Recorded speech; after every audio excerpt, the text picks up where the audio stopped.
Hi, kitty cats.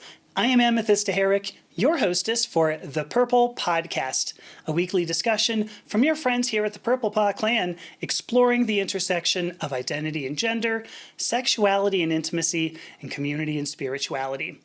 This content right here is brought to you by supporters of the Purplepaw clan.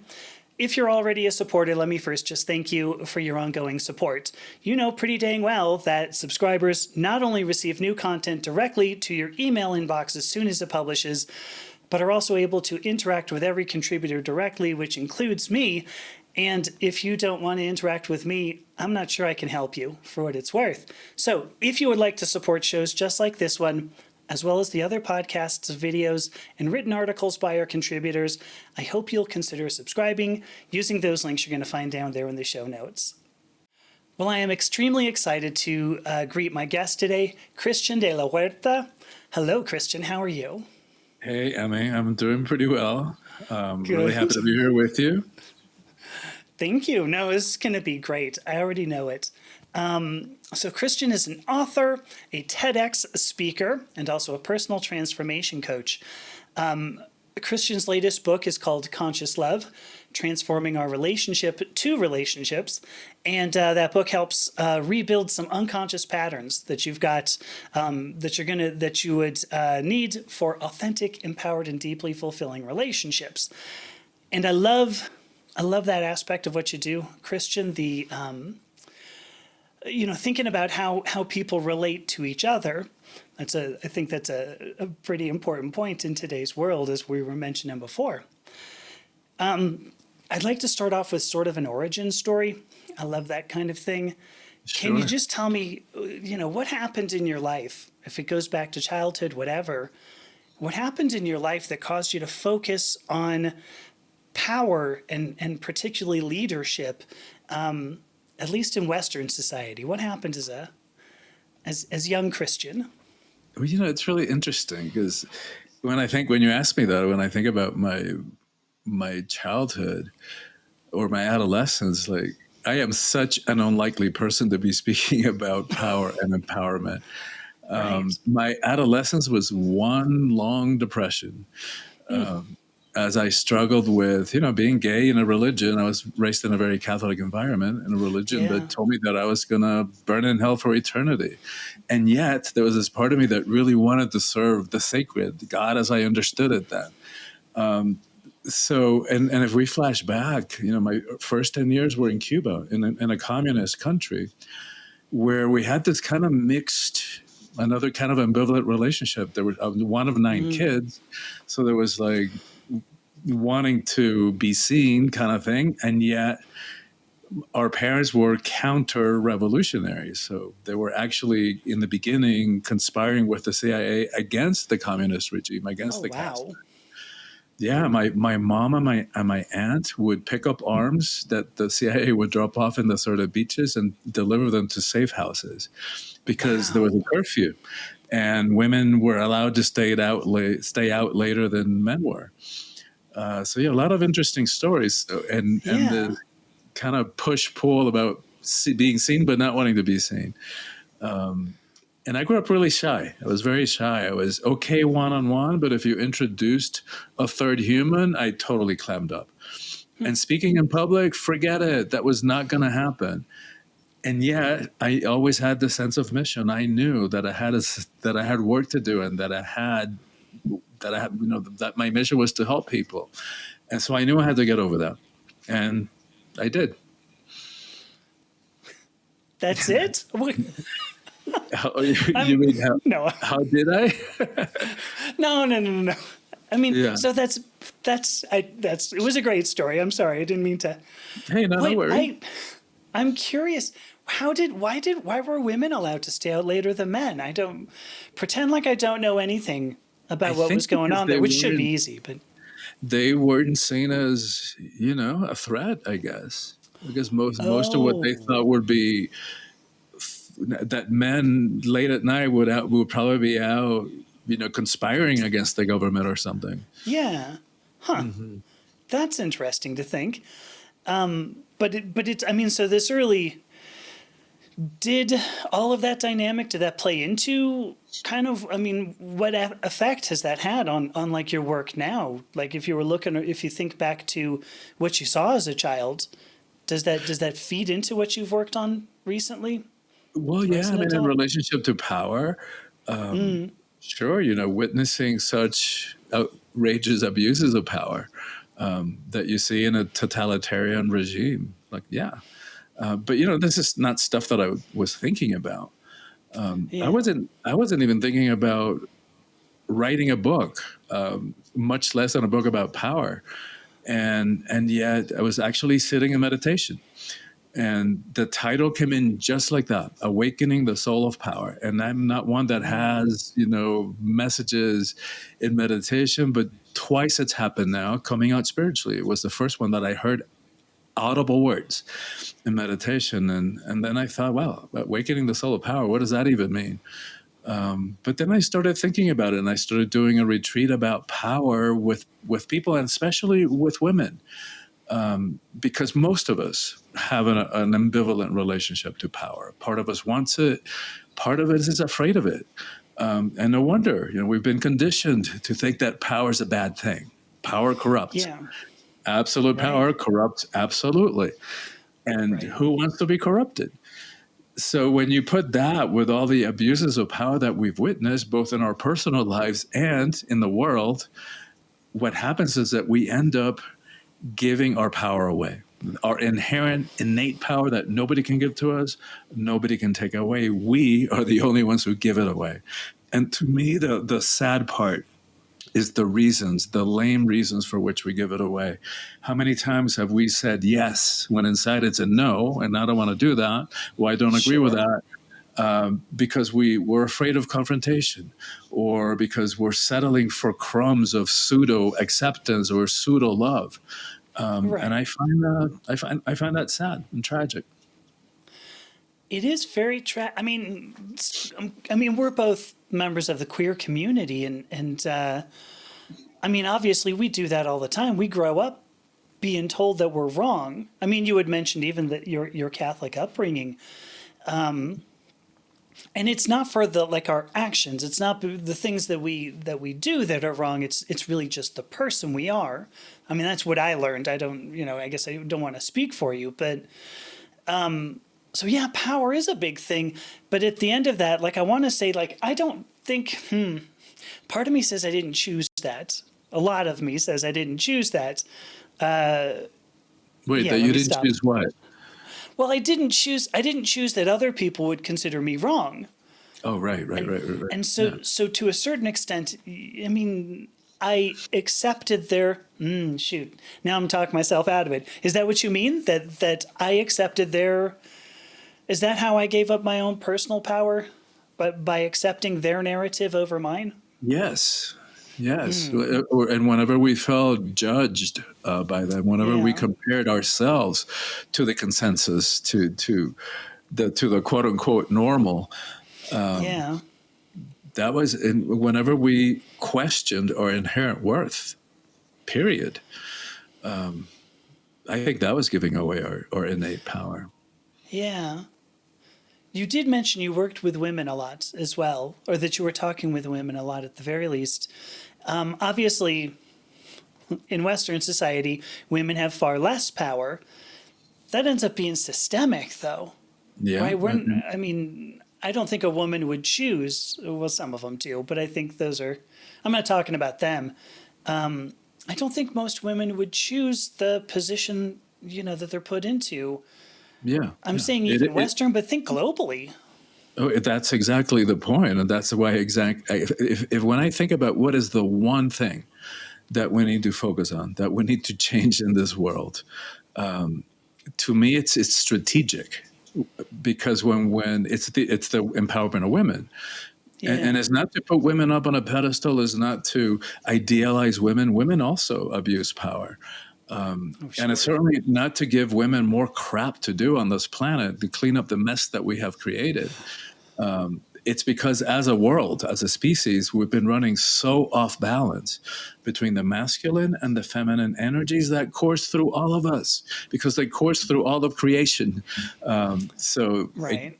So, we all have feminine, masculine, feminine energies, and it's so twisted, and that in this one little planet, this one little infinitesimal rock, this pebble, hurtling through space at thousands of miles per hour, that we have turned the feminine into something less than, into weakness. It's like, give me a break. How absurd Yeah. is that? It's very absurd, but I don't want to say but. It's very absurd, and I guess like this is the root of what we see today, right? I mean, there's a lot of the phrase that's being bandied about is toxic masculinity, right? I mean, that's not. I don't know. I was talking on another show last night, and somebody brought up that the toxic really means fragile, that it's not allowing vulnerability, but it's allowing yourself to break very easily, and that's why you have to be toxic about it. Which sounds completely out of balance, Yeah. like you're I saying. like that. It's overcompensating. Yeah, Because yeah, what I feel, I guess the upside of what we're talking about is that I feel that what we're going through right now is the end of the patriarchy. And I don't know how long that's going to take, when we're going to reach balance and homeostasis, but it's pretty clear that those patriarchal systems and structures don't work for anybody. yeah, Like, starting with a relationship to the earth and to the environment, as long as we keep this wham bam thank you ma'am relationship to the earth, it's yeah. not gonna have a good outcome. But the thing is that this hierarchical separation, the men are also paying a price for this. Right. And so, you could maybe even say that they're paying the worst price, because they've boxed themselves into this limited and limiting definition of what it means to be a man, and they've like Yeah. curtailed the human experience into, like, you got to walk around looking like this and not feeling like an uncaring and unfeeling robot. It's like, oh my god, Oh, I no wonder. recognize that. Yeah. No, I mean, I think that's half of the. Well, I don't know about half. That was certainly a lot of my own transgender experience. Was the gosh, I'm expected to act in a way that is just wholly not in line with who I am. And I mean, I think it was particularly obvious to me, I guess, given now I express myself very femininely. But yeah, I think you're right. I think you get there. Half of men, I'm sure most men are like, the only standard I have is like, Mark Zuckerberg, which I guess is, it's sort of funny to like hold Mark Zuckerberg up as some sort of paragon of masculinity. Yeah. But sorry, Mark, not to diminish you. Maybe I do. Yeah. Where was I going with that? I hope I had Yeah. a good point. I was going, but I mean, like, this is what men get taught. They get taught, if you don't have $1 billion, if you're not an oligarch, because I mean, to the rest of us, I guess I'll put it, to the rest of us, right? It's like, I know I don't have any power, but if you're a white man in the world today, you go, well, maybe I could if I just got $1 billion. How do I get $1 billion? Yeah.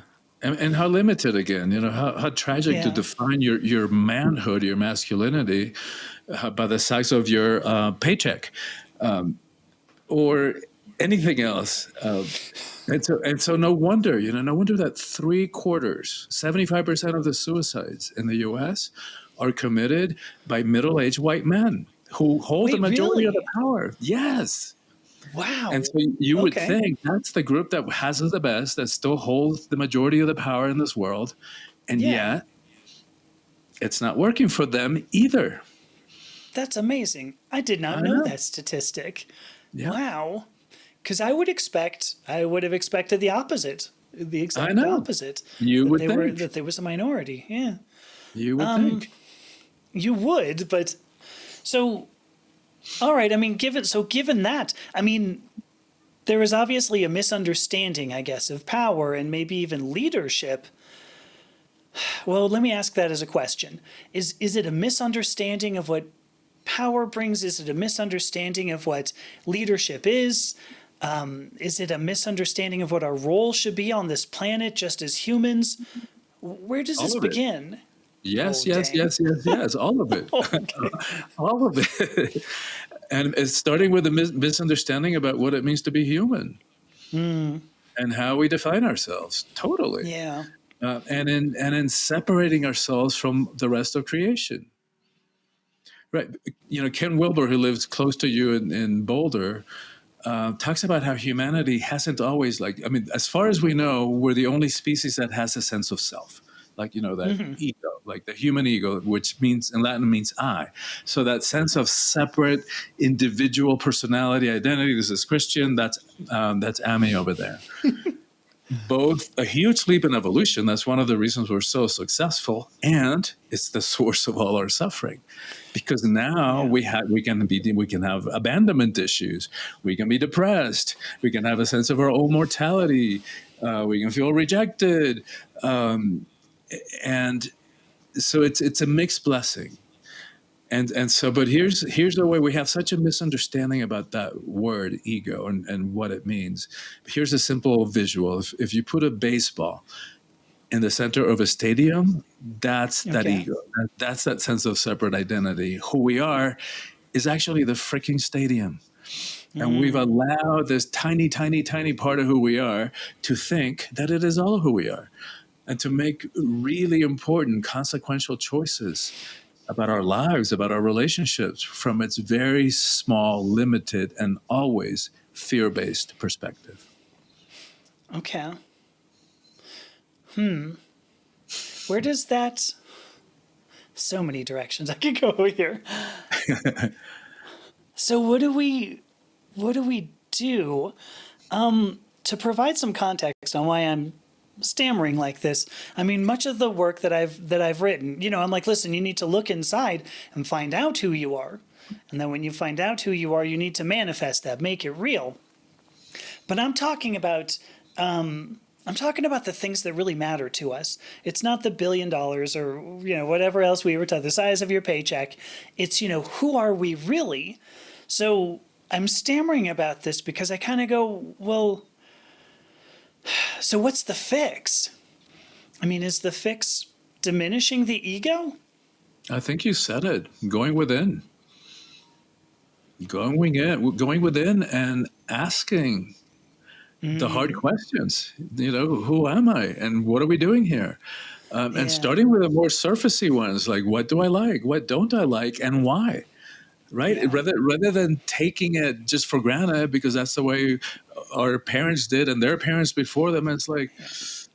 questioning, just to be willing to question. And by the way, I think that's one of the blessings of being different, of being not the normal, of being queer, is that we Yeah. have to face those those difficult existential questions at an earlier age, because we Yeah. just don't fit in. We never fit in. But the truth is that all humans need to be asking those difficult, deep existential questions. Right. I mean, I think I'd even ask. I mean, does anybody? Because we have social norms, but there isn't just like one of them. There isn't one social norm. There are bajillions of them. Sorry, that's a technical term. I shouldn't be using the technical terms like bajillions, but nobody satisfies all of them. Each of us in one way looks at ourselves and goes, "Oh shoot, I wish I satisfied that norm, but don't." And I love this too, because now you're turning it in. Now you've turned it into social norms. Now you've turned it into, really, it's us against the expectations of the rest of. No, because it is our belief in the expectations. Yes. Because Yeah. you're right, as queer people, we have to go. I'm going to stop believing that. That's right. And how empowering and liberating that is. It's like we get to, Yeah. and I think that was a blessing of having to do that at an earlier age. It's like once you pop out of that consensus reality, the way the world does things and thinks things, it's like then we get to realize, wait a minute, I just get to make this whole thing up. I get to decide, right? And Yeah. so it's a harder road, right? It's a lot easier to have a morality that's based on fear or punishment, and I'm going to do this or not do that because of fear of being either sent to hell or being divorced. to ask the deeper questions like if I'm not going to base my decisions about what's right and what's wrong on rules that were written thousands of years ago, that were taken Right. out of their cultural and historical context, that were written at a time where women were not even equal, where women were property. Am I going to Sure. base my decisions about right and wrong on that? Not me. Yeah. But then what do we face it on? What do we base it on? And one of the I don't live by many rules, but one of them is do no harm. And You and and then to me, Hippocrates. Yeah. yeah, and then to me, the highest, if we all live by this one rule, what a world would we live in? It's like the namaste. I call it the namaste level of morality.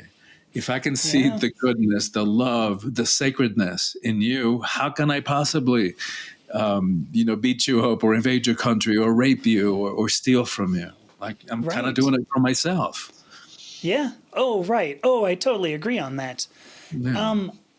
I want to ask because now we've talked about social norms, and it's our rebellion against social norms that is a bit of a reclamation of our personal power.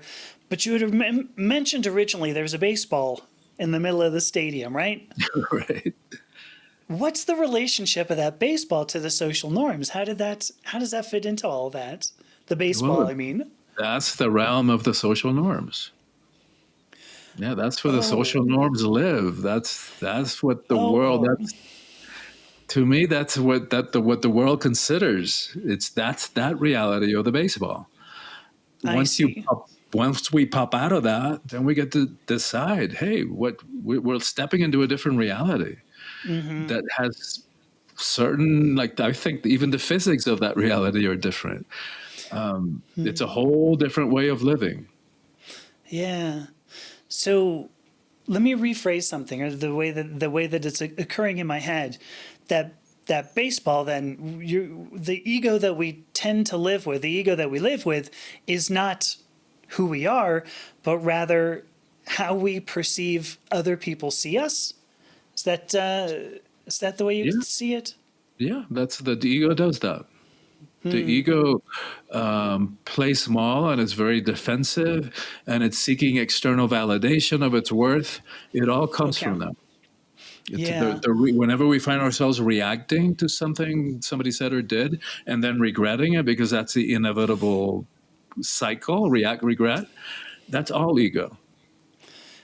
Okay. That makes sense. So it's that protective layer that we're trying to Yeah. maintain. Yeah. Oh, whoa, whoa, whoa, whoa. Okay. It's a false sense of identity. And Yeah. and it's a very small way of looking at ourselves. And I mean, and that's Yes. what the world is doing, is that we don't have that's the human condition Right.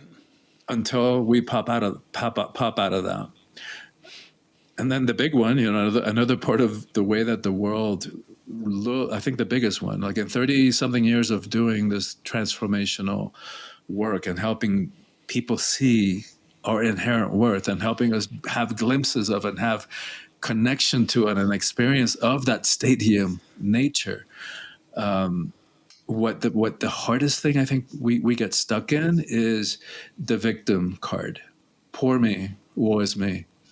Right? If mom hadn't done this, if daddy had done that, if the teacher, the minister, society, racism, sexism, homophobia, if only the system wasn't set up differently. And not to deny those things don't exist, they do. The Okay. system is not set up fairly. The system is stacked. But as long as we're giving power to that, right? As long as we're saying if only that hadn't happened, or if only this happened, then I would be happy. We're giving away our power sometimes to the system itself. So the way out of that is like, no matter what happened, and I'm really sorry about what happened. I'm not denying it or sweeping it away or spiritually bypassing it. Right. Human beings do horrible things to each other, and I'm really sorry about that. But if we're still stuck in that, we've given our power away. So the way out of it is like, I'm sorry about what happened. No matter what happened in the past, no matter what happens going forward, we get to choose how we show up in response, and Okay. that alone pops us out of victim. Okay. I get that. Because I was going to ask the question. I was like, well, there are some things that are systemic. I mean, you're not going to get rid of some of these things, at least immediately. You can't just go, well, I choose that racism and sexism, homophobia, everything you mentioned, I choose that those don't exist. But you're saying acknowledging that they exist, this is more of a question, but acknowledging that they exist, but still retaining your choice in the matter, that not blaming Exactly. it, not taking the victim. Okay. Like you embody that. You embody that, right? You Do came I? in a world that where the feminine is less than, where transcending the gender binary is dangerous and a threat to the status quo. And you said, you know what? I Yes. see that, I get that, and I choose to be who I am. Yes. Okay. Ooh, you know what? Okay. Now that you said that, the whole thing clicked to my head, because I believe the hardest part of becoming who you are, two things. The first one is just accepting that you look inside and you go, okay, I understand who I am. But that the next harder step is accepting that you can change, that you can express that. I said that kind of poorly, but you see who you are, but then you accept that you should express it. Still didn't say it And, great, but and to play with expression, right? You yeah, make it playful. yeah. And we Well, all you get to got do it. that in our own ways. We all get to self-express playfully rather than being so Yeah, damn serious all the time. yeah. There are very real dangers, of course. I mean, there are places. You grew up in Georgia, or you were in Georgia for a while there. I mean, Yeah, there's some dangerous places that absolutely. you don't want to express too much, or you don't want to express certain Absolutely. things. That's part of the But reality. We get to choose yeah, who we are. To whatever degree we share that, we have choice over that, right? And yeah, what places, who to do it with, when not to do it, we have choice over that. But in retaining choice, we retain the power. And it I doesn't see what you're mean saying. playing small. It doesn't mean hiding. It doesn't mean playing small. It just means, okay, well, this is not a situation in which I feel safe being all of who I am. So I'm either going to extricate myself from this situation or I'm just going to share part of who I am in this Yeah, setting for now. yeah. All right, I love that. That's beautiful. Thank you. Hmm. You have a quote on your website, and of course I didn't write it down immediately. No, here I did. I did. I've got the quote. It says, "So issues and I can't read apparently. Issues of power. I've been able to read since I was 14 years old. I'm kidding. Issues of power." I got that joke from the Monkees, if you can believe that. Do you remember that television program? Of course, I remember that TV show. That's funny. All right, let me move back. So, issues of power and the abuse of power are up for all of us to look at and choose. What kind of leadership do we want? How do we make those choices? What kind of, I almost want to ask, what kind of leadership do we want? What kind of want to say what should we want, but I don't want to say that because I don't want an a moral answer here. I mean, how do we get to that point? There we go. You know what I'm saying. Go Yeah, ahead. yeah, yeah. And it also relates to power. What kind of power, relationship Yeah. to power do we want? Yeah. Do we want to go for this, more patriarchal, power over, hierarchical? I get my power by pushing you down, or power that believes in zero sum. So like you're having power takes away from mine. Wait a minute, who said? Like Yeah. why you being in your power take away my power? It just doesn't. So I think it's a misunderstanding about our relationship to power, and so I create there are other different types. I'm not creating another binary, but there's worldly power and ego power. The way expresses it in relationship to, like, in contrast to spiritual power or soulful power. That doesn't need to prove anything to anybody. So think of a Gandhi or a Gandalf in their simple monastic robe, their sandal feet. From looking at them, we would never know how much power they hold until it's necessary, and then get out of the way. Gandhi brought the British Empire to its knees when it was at Yeah. its highest point without ever shooting a gun or landing a single punch. That's Yeah. power. That's soulful leadership. And that's soulful power. And we all have access to that. Yeah. And so how do we begin to tap into that globally? I think, can we? It's like, it's a yes and a no. Like yes, of course we can all start by going within and tapping with that kind of power and that kind of leadership style that's more inclusive rather than exclusive, that is not hierarchical, that is not Yeah. zero sum, that is not threatened by external situations or external powers. Like if I know who I am, like why would I be threatened by other people having powers? I get to celebrate that. Right. Um, and yeah, there's no way around it. To me, it begins by going within and asking these hard questions. Yeah. When we start that, we demonstrate to other people. How do I want to say this? Like, do we demonstrate our own power and then give them an example to say, "Oh, look, I don't have to have a zero sum idea of power." Is that the main thing? Like, has to be grassroots, or by being grassroots, it would dismantle? Because I mean, there's a lot we'll have to dismantle, right? I I mean, know, that's a bummer. I know, but I think ultimately, yes, I think this happens one by one, unfortunately, and I Okay. think we lead by example. Okay. I don't think that we can take on the system directly. I just don't think, because by doing this, you're actually adding fuel to the fire. So Yeah. I don't think that's the way to take down the system. I think we just allow it to implode, right? Allowing it to take itself down because it no longer works. In the meantime, I'm banking on the 100th monkey effect. No, I know that there's no evidence to that. I think the story about the 100th monkey ended up being a myth.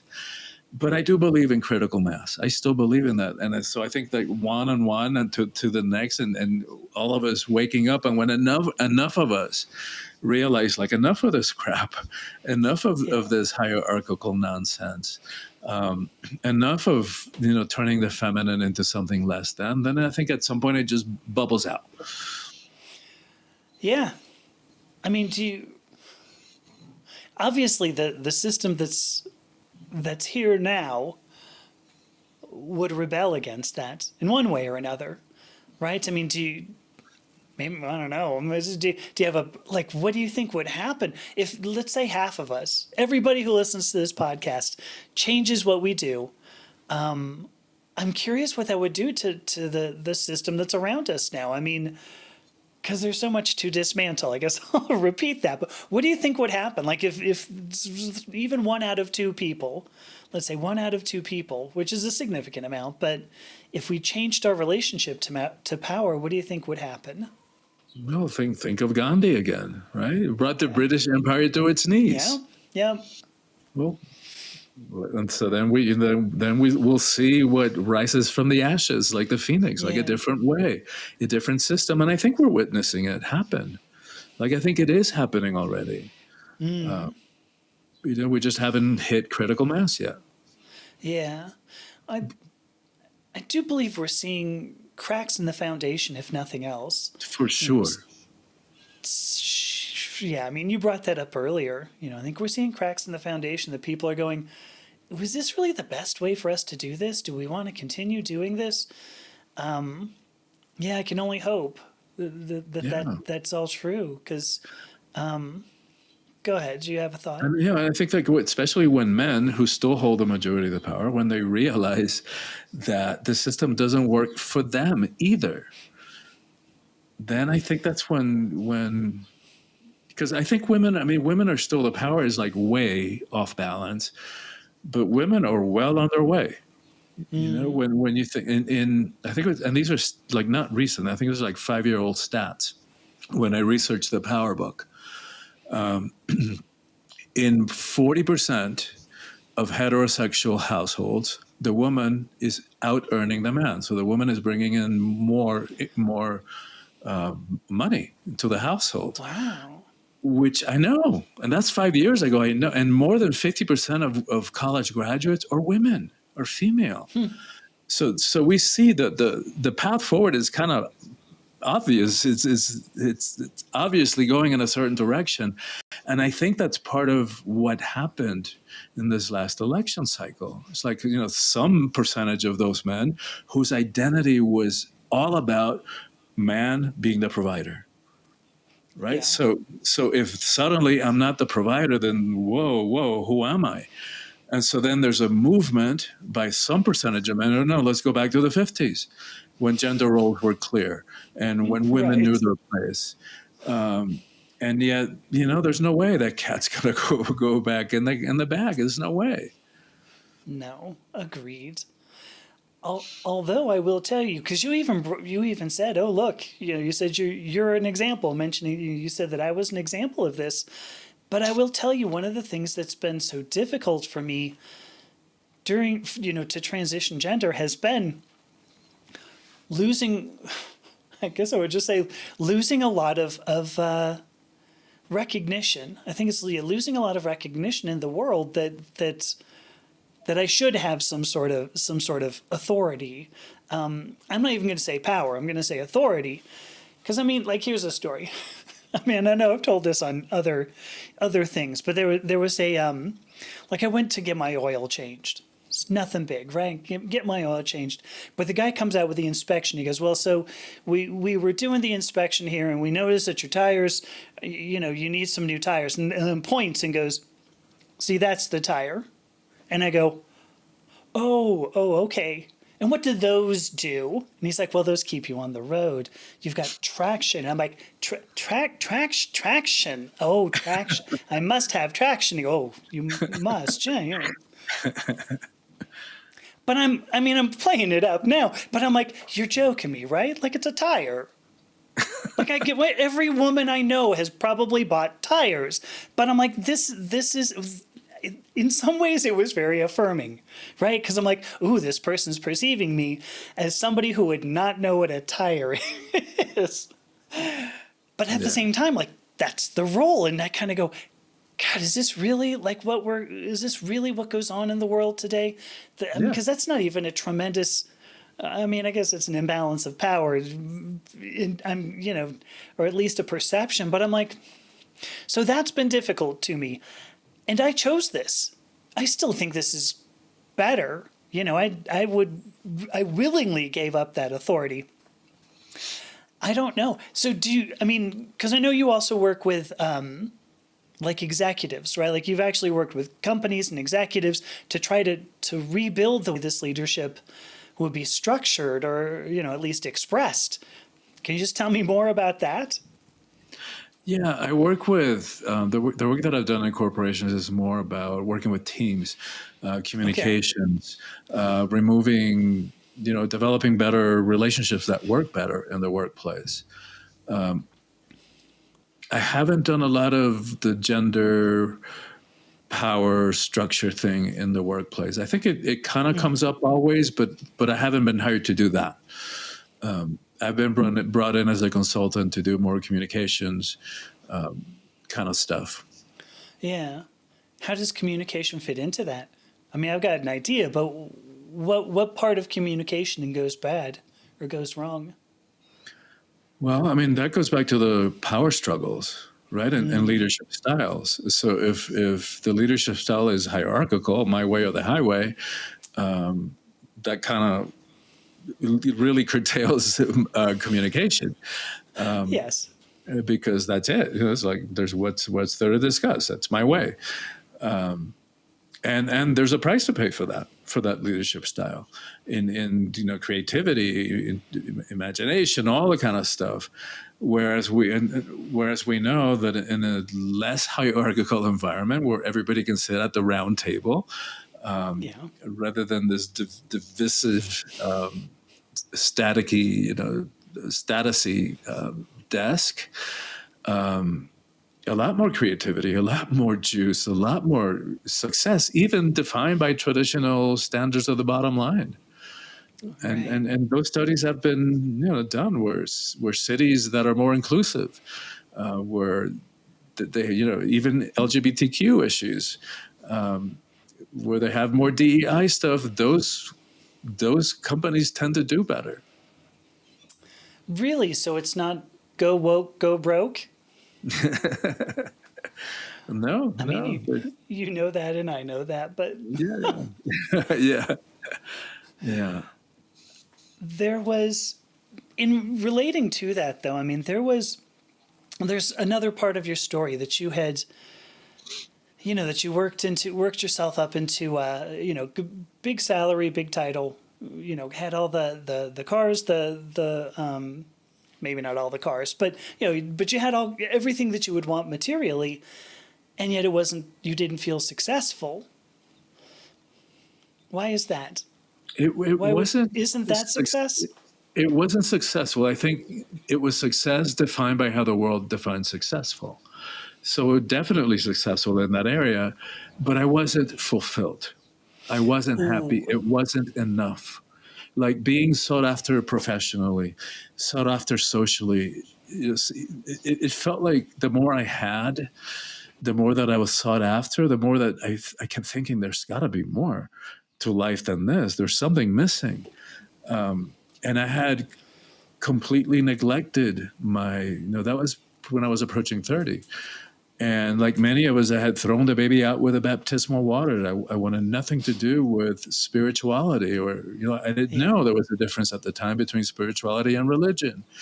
And so I had spent most of my 20s devoted, to my personal growth, my professional growth, did pretty well.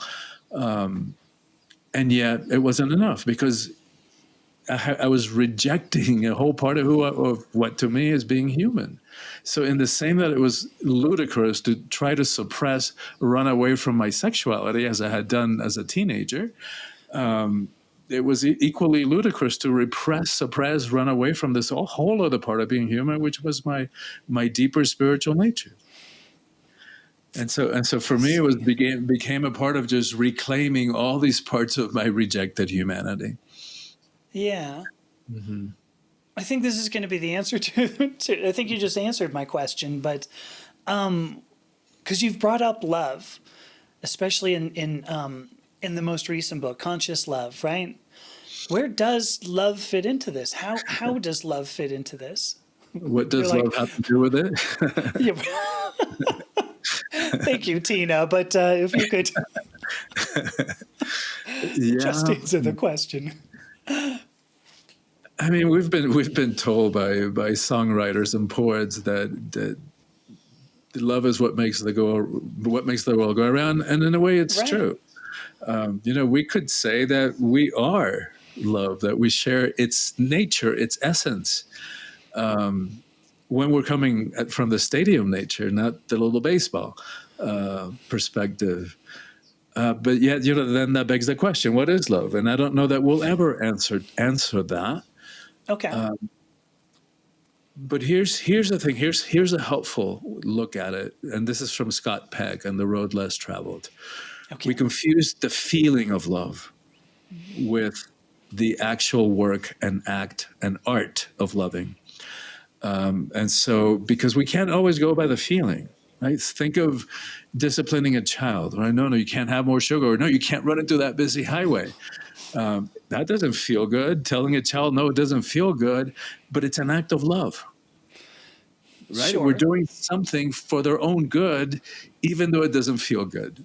That's love. And so he defines love as an act. And it's when we place ourselves outside of our comfort zone for the sake, and he goes even and defines it as spiritual growth. I would say simply, whenever we place ourselves out of our comfort zone for the sake of another, that's love. But he goes way more specific. He goes, when we place ourselves outside of our comfort zone for the sake of the spiritual growth of another, that's love. Wow, that's Oh deep. gosh. Okay. That's deep.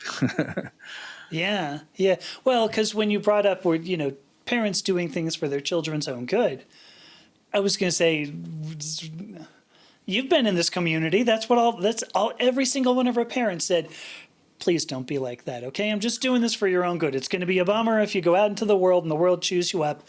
I'm doing this for your own good.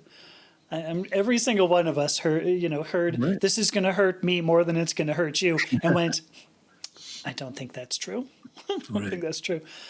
But what you're saying is that that is coming from the ego. That's not trying to help somebody grow. That's not pulling yourself That's right. out of your comfort zone. That is digging your heels into the comfort zone right there, right? That's right. And it's not denying their feelings of, I mean, those are valid feelings. You're going to have a more difficult life. Yeah. Oh, sure. Sure, but it's coming at it from the perspective of the baseball, coming at it from how the world views things. Like that's one level, but to suppress ourselves, our truth, our innate nature, that's a much bigger pain than being rejected by society, in my Yeah. perspective. Yeah. And I think, I mean, I guess I'm not, maybe not in all cases, but I think in most cases, when a parent says that to a child, it's because the parent's uncomfortable with I what the would agree. child's expressing. It I has would nothing agree to with do that. with the child and everything to do with the parent. Yeah, and what are people going to think? Right. Right. What are Right. people going to think of the parent, not the Yes. child?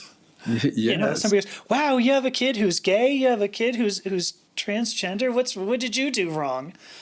Yeah. I mean, Exactly. I think that's what my mother does. For what it's worth, I don't think she's going to hear this, but I'm pretty Yeah. confident. But when I first came out to her, from my understanding, is that she was like, "Wow, what did I do wrong?" And Right. I'm like, "How is this about you?" And we can So have compassion, right? We can understand that. We could understand how that would be, but it's yeah, it's looking at it from a very limited perspective, from a very small perspective. right. I mean, I'm struggling with that still. I'm still like, well, why would you put your concerns about above mine? Why would you want me to be in pain so that you could feel more comfort? Anyway, this didn't have to turn into a like a It's psych the, session, it's the thank human you, but condition. We can understand that it's the human condition. yeah, yeah, Yeah, it's called coming at it from that perspective of the ego, which is by definition selfish. yeah, Ego, right? It's egotistical. yeah, So by definition, it's self-centered. yeah. And What's how in is your being you going to impact me? That's right, definition right. of the ego. For what it's worth, and I'm spitballing a little bit here. When I was younger, I read a lot of Ayn Rand, right? The fountainhead, Atlas Shrugged person, right? There's at least one person who's now like, oh crap, I better turn off the podcast.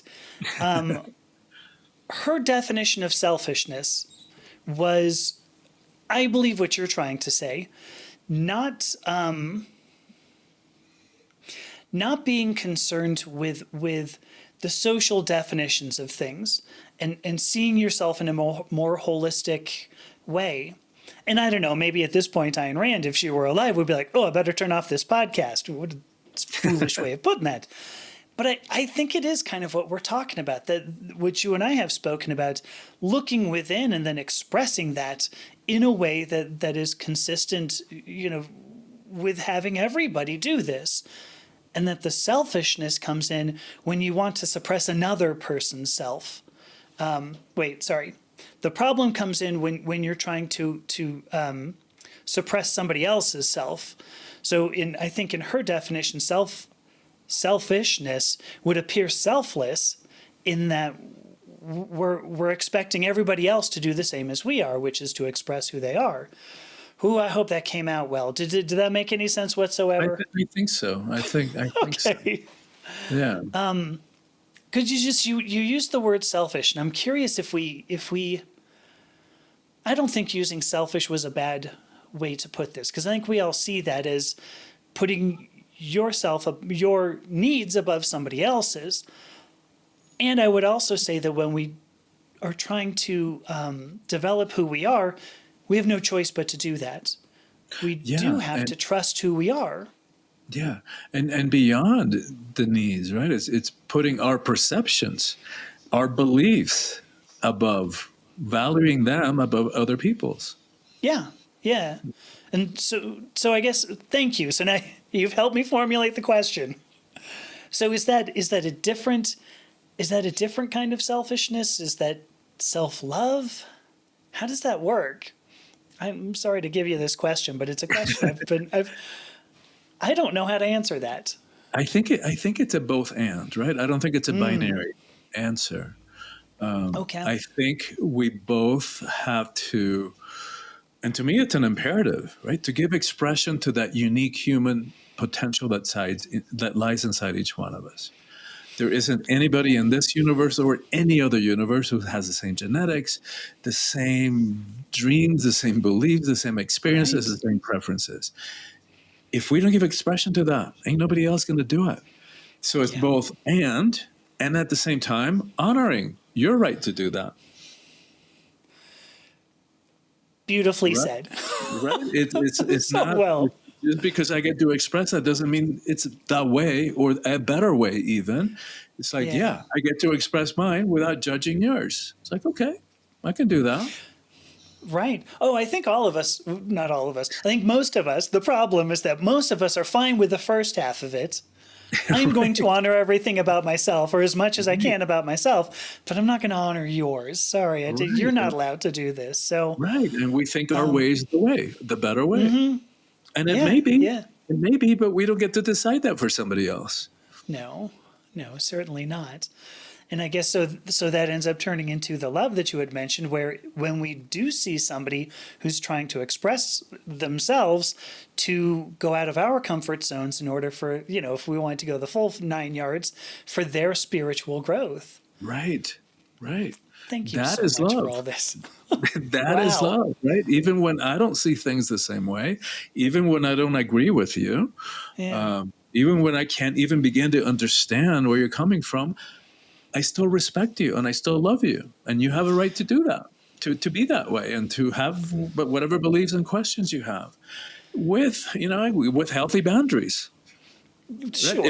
If those beliefs are beginning to impact me, or threaten me in some way, like my well being, then of course I get to whoa. It's like you do you over there.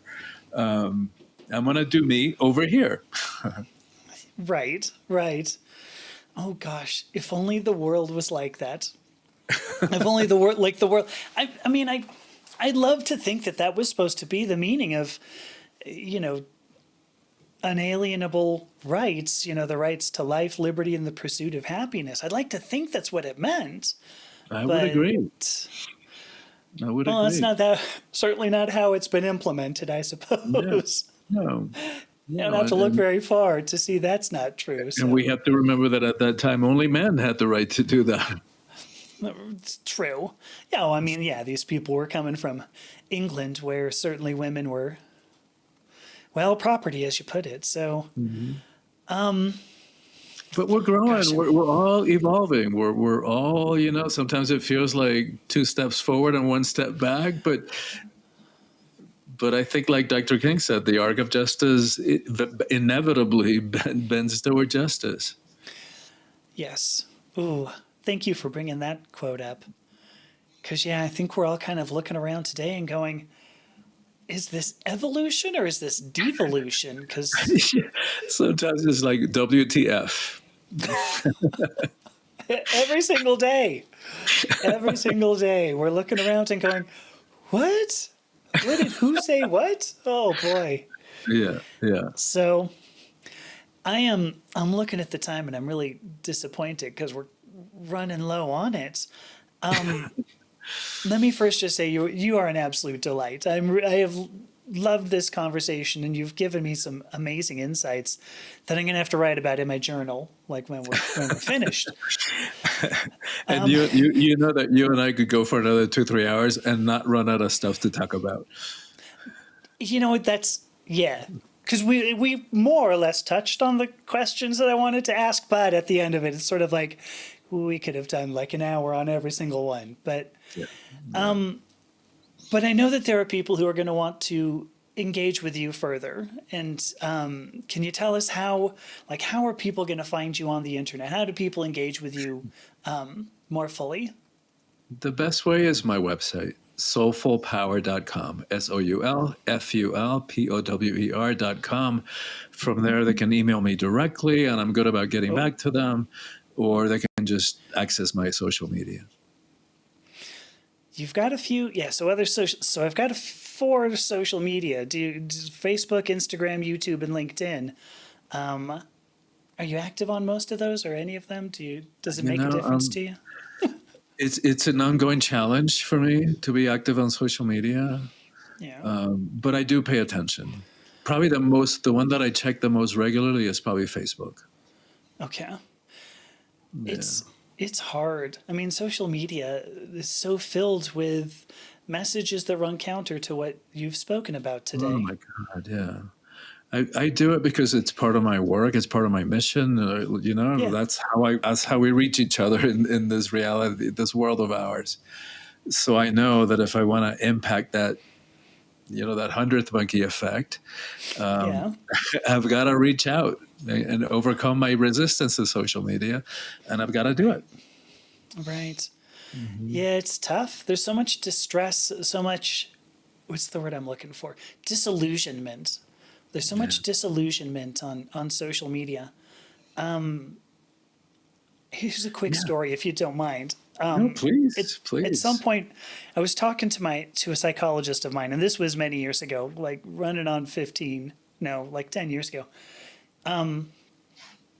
The guy said, he was mentioning something about my work, and he said, "You sound disillusioned." And I went, "Yeah, I am." And he said, "Good, congratulations." And I went,